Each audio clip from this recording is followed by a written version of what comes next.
दोस्तों आज हमारे साथ भगत राम जी हैं और आप आए हैं जयपुर से। आज इस वीडियो में बात करने वाले हैं फुल माउथ रिहैबिलिटेशन की।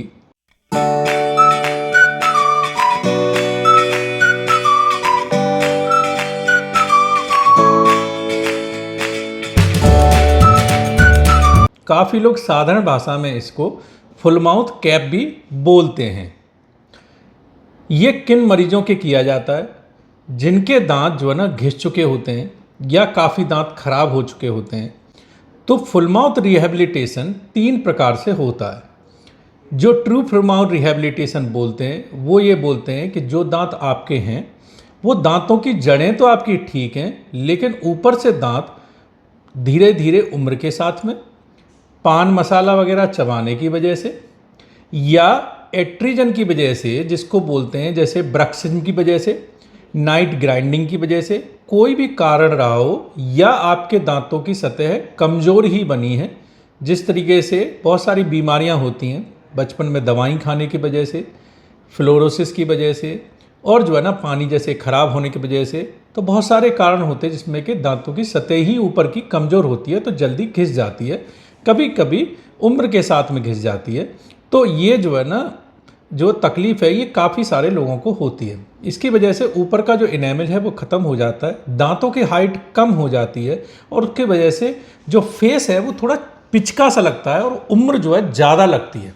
क्योंकि अगर वर्टिकल डायमेंशन ऑफ ऑक्लूजन जिसको बोलते हैं, अगर वो पिचक जाए तो मुंह जो है थोड़ा सा पिचक जाता है। दूसरी समस्या ये आती है, जैसा हम जानते हैं कि दांतों के अंदर नसें होती हैं और उनके ऊपर जो है डेंटिन और उसके ऊपर एक इनेमल की परत होती है। जैसे कि बहुत सारे आप टूथपेस्ट के ऐड में देखते होंगे, वो ऊपर का जो परत है वो घिस जाने की वजह से कुछ समय बाद अगर ये इलाज न कराया जाए तो कुछ समय बाद परेशानियां ये आती हैं कि वो धीरे धीरे धीरे धीरे एक एक करके दांतों की नसें खुलने लग जाती हैं। उसकी वजह से ठंडा गर्म लगना, चबाने में तकलीफ होना, दांतों में दर्द होना, ये सब परेशानियां शुरू हो जाती हैं। और उस कारण फिर आप डेंटिस्ट के पास जाते हैं। डेंटिस्ट या तो उनमें रूट कैनाल करने की कोशिश करते हैं, बहुत सारे दांतों में रूट कैनाल कर डालते हैं, या फिर जो है रूट कैनाल से सही नहीं होते तो उनको निकाल देते हैं। तो कोशिश करें, अगर आपको लगता है कि आपके दांत घिसते जा रहे हैं, बाइट जो है आपकी पिचकती जा रही है, तो बेहतर है कि फुल माउथ रिहैबिलिटेशन करा लें। स्थिति आपकी 3 तरीके की हो सकती है। एक स्थिति ये हो सकती है आपके जो है सारी जड़ें ठीक हैं, दांत अंदर से ठीक है, हड्डी में मजबूत हैं, कोई इन्फेक्शन नहीं है, पायरिया नहीं है, लेकिन ऊपर से दांत घिस चुके हैं और संभावना है कि आने वाले समय में आपकी नसें खुलना शुरू हो जाएंगी और परेशानी होने लग जाएगी। तो उसमें सारे दांतों पे कैप लगा करके और जो है ना उसको जो है ना बाइट को उठाया जाता है और आपको आपकी जो वर्टिकल हाइट है वो उस कंडीशन में कर दी जाती है जिस दांत जब आपके नहीं घिसे थे वहाँ पे जब थी। वो 4-5 मिलीमीटर हो सकती है, 6 मिलीमीटर हो सकती है, डिपेंड करता है कि आपकी हाइट जो है ना दांत कितने घिस चुके हैं। तो वो नॉर्मल हाइट पे जो है कर दिया जाता है, जिससे फेस भी बेहतर लगने लग जाता है। इसमें एक और है कि आप अपनी कैप का चुनाव सफ़ेद दांत लगवा सकते हैं, पीले चाहे पीले दांत लगवा सकते हैं, कोई भी कलर जो है चूज कर सकते हैं, जिससे कि लुक भी आपका बेहतर हो जाता है। प्लस जो आपके दांत अंदर के हैं वो प्रोटेक्ट हो जाते हैं। कोशिश करें कि मजबूत क्वालिटी की कैप लगवाएं। फुल माउथ रिहैबिलिटेशन कई तरीके की कैप से हो सकता है। आप meta ceramic, low fusing, medium fusing, high fusing करा सकते हैं, डीएमएलएस वाली कैप्स करा सकते हैं। फिर जर्कोनिया में अलग अलग स्टैंडर्ड की कैप आती हैं, कितना स्ट्रेंथ की हम जर्कोनिया इस्तेमाल कर रहे हैं। तो ये जो है ना कोशिश ये करें कि आप स्ट्रेंथ वाली कराएं, और दूसरा जो है ना उन डेंटिस्ट से कराएं जिनके पास अपना कैडकैम सिस्टम हो, जो खुद बनाएं। क्योंकि फुल माउथ रिहैबिलिटेशन ये फुल माउथ कैप करने जैसा नहीं है कि कैसे भी लिया और लगा दिया। इसमें हाइट प्रॉपर तरीके से बैलेंस करके करना वो बहुत ज़रूरी है, अदरवाइज पेशेंट को फिर दिक्कत हो सकती है, चबाने में बैलेंस नहीं आएगा, पेशेंट को दर्द होगा या परेशानी होगी और वो कंफर्ट फील नहीं होगा। तो इसको फिजियोलॉजिकल जो है कहना चाहिए, एक जो है ना फुल माउथ रिहैबिलिटेशन होना चाहिए। एक स्थिति ये है। दूसरी स्थिति ये हो सकती है कि आपके कुछ दांत खराब हो सकते हैं, कुछ अच्छे हो सकते हैं। जो खराब बहुत दांत हैं, जो कि कैप लगाने की स्थिति में भी नहीं है, उनमें इम्प्लांट लगा दिए जाते हैं, और बाकी जो दांत हैं उन पर कैप लगा दिए जाते हैं। तो इसको हम मिक्स काइंड ऑफ जो है ना इसको फुल माउथ रिहैबिलिटेशन बोलते हैं।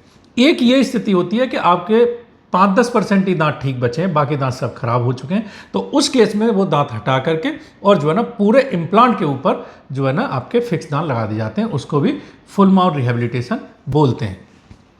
बाबूजी जब हमारे पास आए तो आपके कुछ दांतों में इनसे चबाया नहीं जा रहा था, दर्द होता था और काफ़ी जो है समस्या थी कि मुझे चबाते नहीं बन रहा है। परेशान होकर के आपने हमारे वीडियोस जो देखे, इम्प्लांट के वीडियो देखे, मेरे पास आए और मुझसे ये बोला कि डॉक्टर साहब हमारे जो है ना आप ये दांत हटा करके डेंटल इम्प्लांट द्वारा फिक्स दांत लगा दीजिए, क्योंकि परेशान हूँ, मैं चबाया नहीं जाता, कभी इधर उधर मुझे दिक्कत हो रही है। हमारी ये ड्यूटी बनती है, मरीज़ कुछ भी इलाज का एक इच्छा लेकर के आए, लेकिन हम उनको सही सुझाव दें कि जो है ना किस इलाज से आपको बेहतर तरीके से हो सकता है। तो हमने आपका स्कैन कराया, बोन स्कैन कराया, एक्सरे कराया, यही पाया कि अंदर जो जड़ें हैं बाबूजी की वो मजबूत हैं। तो इनको दांतों को उखाड़ने के बजाय, इम्प्लांट लगाने के बजाय बेहतर है कि इनको जो है ना फुल माउथ रिहेबिलिटेशन कैप लगा करके, इनका डिजिटल कैप लगा करके कर दिया जाए। उसमें कई ऑप्शन दिए, जो है ना बाबूजी ने डिसाइड किए कि ये जो है ना हम ऑप्शन चुनना चाहते हैं। इसमें जो है करीब 10 से 12 दिन का समय लगता है, डिपेंड करता है, केस टू केस थोड़ा वेरी करता है। यहीं पर रुकना होता है, बाबूजी यहीं रुके, बीच में थोड़ा घर चले गए, जा भी सकते हैं, बीच में फिर आ सकते हैं, इस तरीके से भी आप करा सकते हैं। तो आपके जो है ना सारा जो है ना कंप्लीट हो गया है। सारे दांतों के ऊपर स्टेप बाय स्टेप सारी कैप्स लगा दी गई हैं, लुक भी अच्छा हो गया है, बाइट रेज हो गई है, बाबूजी ने अपना चबा खा के देख लिया। अब बात मजबूती करते हैं। कुछ लोगों को ये होता है अपने नेचुरल दांत हैं, तो आपके नेचुरल दांत अगर अच्छे हैं, कंडीशन में अच्छे हैं, बिल्कुल न छड़मा, बेहतर रखें। लेकिन अगर आपको ये लगता है कि वो आपके नेचुरल दांत कुछ समय में आपके ख़राब होने वाले, बहुत तकलीफ देने वाले, तो उनको कैप से कवर करा दें तो वो ज़्यादा बेहतर है। काफ़ी लोग ये कंप्लेन करते हैं कि हमने कैप करवाई और कैप करवाने के बाद में हमको और समस्या, हम चबा नहीं पा रहे हैं या हमको समस्या जो है ना बहुत सारी हो गई।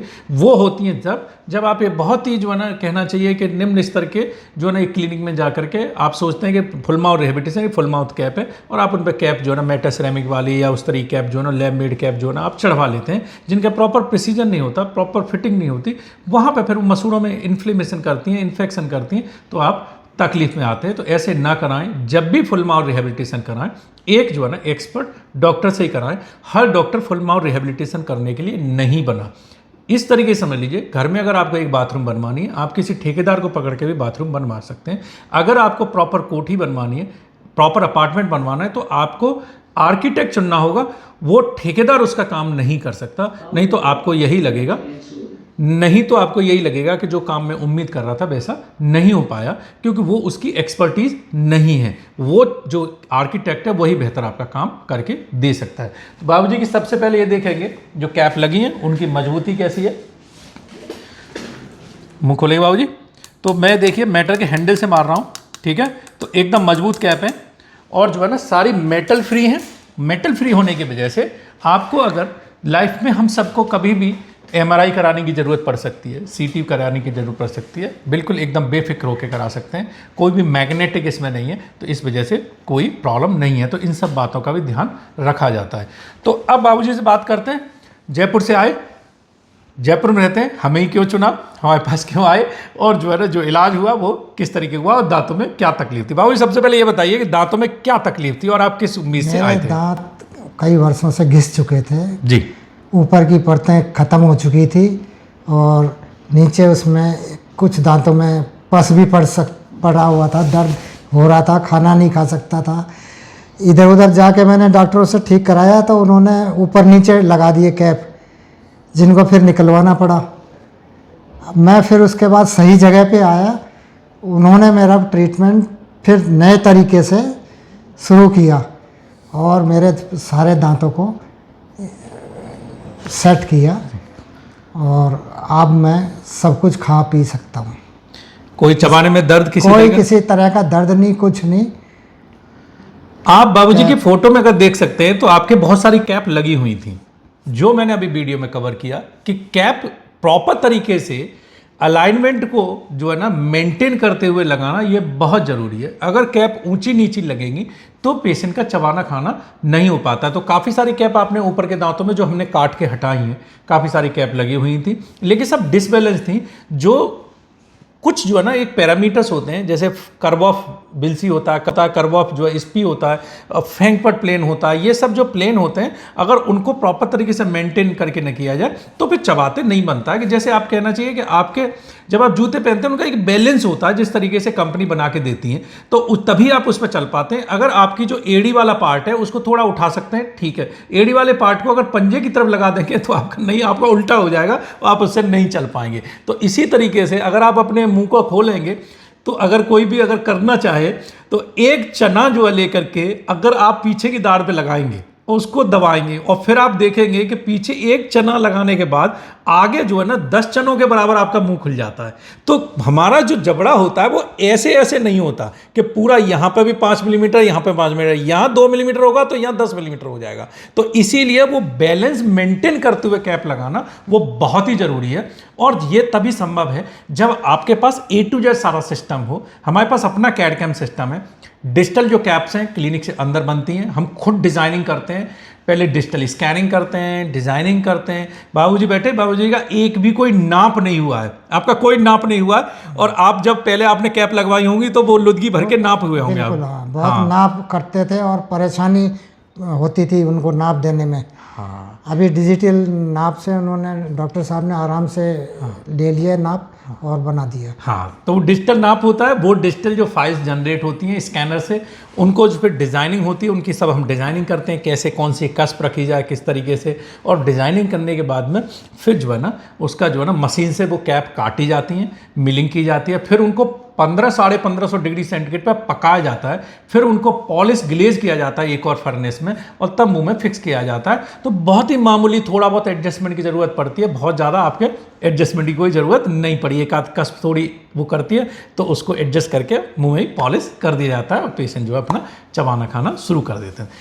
बाबूजी एक बात बताइए, जयपुर में भी आपके डॉक्टर हैं, तो जयपुर से आगरा ही क्यों? जयपुर में मैंने कई डॉक्टरों से इलाज कराया तो बाद में ये पाया कि उन्होंने, किसी ने कैप तो लगाया था मगर कैप में खाना भर जाता था किनारे। हाँ, उससे वो सड़न पैदा होती थी और फिर वो ऊपर नीचे लग जाते थे कैप, जिससे ये खाना पूरी तरह चबा नहीं पाता था मैं।